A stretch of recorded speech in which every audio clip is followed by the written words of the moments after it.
Saya ingin sampaikan, insya Allah Kementerian UMKM bersama dengan semua stakeholdernya akan hadir bersama dengan semua pelaku UMKM, dan kami siap memeluk bapak-bapak dan ibu-ibu semua untuk bersama-sama kita kembangkan UMKM Indonesia. Tentunya modal dasar kolaborasi ini akan menjadi sebuah modal spirit dan semangat kita untuk bapak-bapak dan ibu-ibu para pelaku UMKM agar bisa mulai menata dan mempersiapkan serta menanamkan optimisme bahwa ke depan insya Allah kami pemerintah di era Bapak Prabowo Subianto tidak akan pernah meninggalkan bapak-bapak, ibu-ibu para pelaku UMKM yang kalian semua telah berjasa menjaga ekonomi negara kita kurang lebih 2 tahun dan 3 tahun yang lalu dalam kondisi terpuruk ini. Jadi saya selalu sampaikan, siapa orang-orang, kelompok, komunitas yang harus kita berikan apresiasi di saat bencana besar kemarin adalah bapak-bapak semua pelaku-pelaku UMKM di seluruh Indonesia. Sekarang saatnya kami Kementerian UMKM membalas jasa kebaikan yang telah kalian lakukan, karena kalian adalah telah menjaga ekonomi negara ini. Pada kesempatan kali ini saya ingin sampaikan bahwa ada beberapa catatan-catatan saya. Mudah-mudahan ini proses perjalanan saya selama kurang lebih seminggu, dan nanti kita akan inventarisasi lagi kelemahan dan kelebihannya. Kalau dari segi packaging, saya sudah punya keyakinan sudah aman. Saya yakin sekali, karena kalau saya lihat-lihat kayak misalnya rendang Erika, betul ya? Rendang Bu Erika. Kalau dilihat dari sini, saya yakin kemasan packagingnya udah nggak ada yang perlu kita khawatirkan. Cuman saya meyakini bagi seorang Bu Erika, ya Bu namanya, ya, bagi seorang Bu Erika, pasti beliau menginginkan hasil penjualan beliau yang tadinya volumenya ada 1000, pasti beliau menginginkan naik, betul nggak Bu?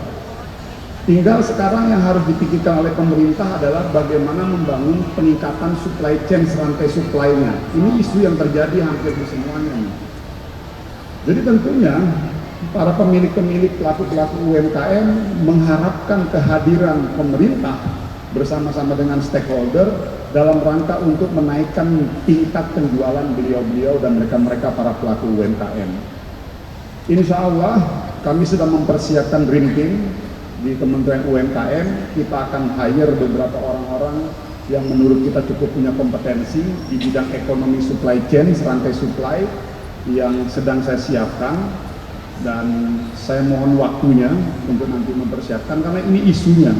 Salah satu yang pertama adalah rantai supply, pasokan dari produk-produk yang sudah disiapkan dibawa oleh beliau-beliau ini. Lalu yang kedua adalah akses permodalan.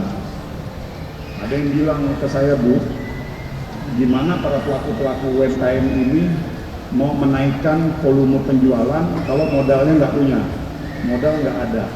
Pada saat mereka disiapkan akses ke bank, bank minta jaminan aset. Langsung saya bercandain, macam mana pelaku-pelaku UMKM ini mau menyiapkan modal aset-asetnya? Mungkin mereka kan hidup dengan segala ketercukupan. Lalu kita tambahkan lagi dengan harus menjaminkan aset dan lain sebagainya, tentunya cukup sulit dan berat. Itulah pentingnya tadi program-program Bapak Asuh, dan yang tadi ini insya Allah saya akan sampaikan pada kesempatan kali ini. Kebetulan di Kementerian UMKM sedang membangun komunikasi penjajakan dengan Kementerian Keuangan, Kementerian Koordinator Perekonomian, untuk mulai mengkaji kebijakan inovatif kredit scoring. Artinya apa?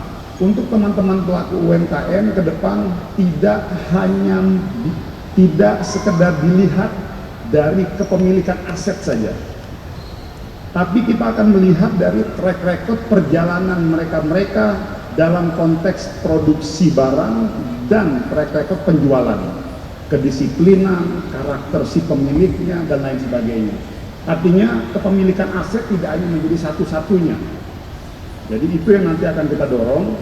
Jadi mudah-mudahan ini bisa menjadi angin segar untuk teman-teman UMKM Jadi ke depan teman-teman tidak hanya sekedar dilihat dari kepemilikan aset. Jadi kita akan siapkan aturan-aturannya dan mohon doanya sekali lagi kepada kami di Kementerian UMKM, dan insya Allah kalau kebijakan ini keluar, saya memiliki keyakinan bisa sedikit memudahkan aksesibilitas serta beban untuk mendapatkan permodalan kepada teman-teman pelaku UMKM. Jadi mohon doanya saja Pak, insya Allah. Dan ini saya pikir saya udah nggak perlu lagi udah nggak perlu lagi janji-janji politik karena kita udah terpilih. Jadi sekarang udah saatnya kita kerja dan tinggal kita buktikan konsep-konsep kita untuk memajukan teman-teman UMKM. Dan sekali lagi saya ucapkan terima kasih banyak untuk Pertamina. Kita berikan dulu aplaus yang setinggi-tingginya untuk Pertamina, dan besar harapan saya ini bisa dicontoh oleh korporasi-korporasi besar yang lainnya. Dan saya mau sampaikan kenapa saya ditunjuk jadi Menteri UMKM, ini di luar konteksnya. Kenapa saya ditunjuk oleh Pak Prabowo jadi Menteri UMKM? Karena kata tim Pak Prabowo, Pak Maman kan selama ini di Komisi 7 ngurusin perusahaan-perusahaan yang besar-besar katanya. Perusahaan-perusahaan pertambangan, perusahaan-perusahaan migas, perusahaan-perusahaan industri renewable energy, dan beberapa perusahaan-perusahaan pelaku-pelaku industri otomotif dan lain sebagainya. Nah, saatnya nanti Pak Maman sebagai Menteri UMKM, tolong itu teman-teman perusahaan-perusahaan yang besar-besar kita tarik ikut mereka berkontribusi untuk memajukan sektor UMKM kita yang ada di bawah. Jadi alhamdulillah ini acara pertama saya, dan ini adalah simbolisasi pertama saya bahwa kehadiran Kementerian UMKM bersama-sama dengan pemerintah dengan Pertamina untuk ikut menarik keterlibatan secara masif perusahaan-perusahaan korporasi besar agar mereka bisa ikut menjadi bapak asuh atau ibu asuh teman-teman UMKM yang ada di seluruh Indonesia. Itu saja yang bisa saya sampaikan. Terus optimis. Yang terakhir saya sampaikan buat bapak dan ibu-ibu. Di sini mana nih yang pelaku UMKM-nya nih? Tunjuk tangan. Ibu-ibu, bapak. Ya. Makasih. Sukses semuanya buat bapak dan ibu-ibu, buat mas-masnya semua. Saya ingin sampaikan satu hal. Masa depan itu tidak akan pernah ramah kepada mereka yang tidak pernah mau bekerja keras. Saya ulangi kembali, masa depan itu tidak akan pernah ramah, tidak akan pernah berkompromi kepada mereka yang tidak pernah mau bekerja keras. Sesungguhnya definisi dari kegagalan itu, definisi dari keberhasilan itu adalah mereka yang pernah gagal. Saya ulangi kembali, sesungguhnya definisi dari keberhasilan itu adalah mereka yang pernah gagal. Ada yang bilang mengatakan definisi berhasil itu kalau mereka dapat nilai 10. Ada yang mengatakan ke saya kalau definisi berhasil itu kalau mereka mencapai satu tujuan.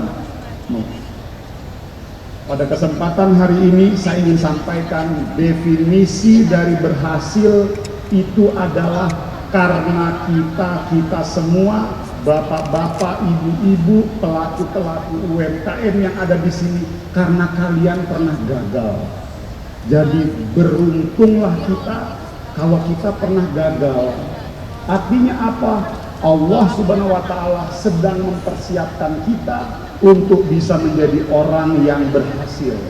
Maka dari itu terus semangat, jangan pernah pesimis, jangan pernah pantang menyerah. Insya Allah pemerintahan Bapak Prabowo Subianto bersama-sama melalui Kementerian UMKM-nya akan hadir bersama-sama dengan bapak-bapak ibu-ibu untuk mewujudkan mimpi-mimpi besar kalian semua, untuk menuju mimpi-mimpi besar kalian semua, berhasil di bidang sektor kalian semua.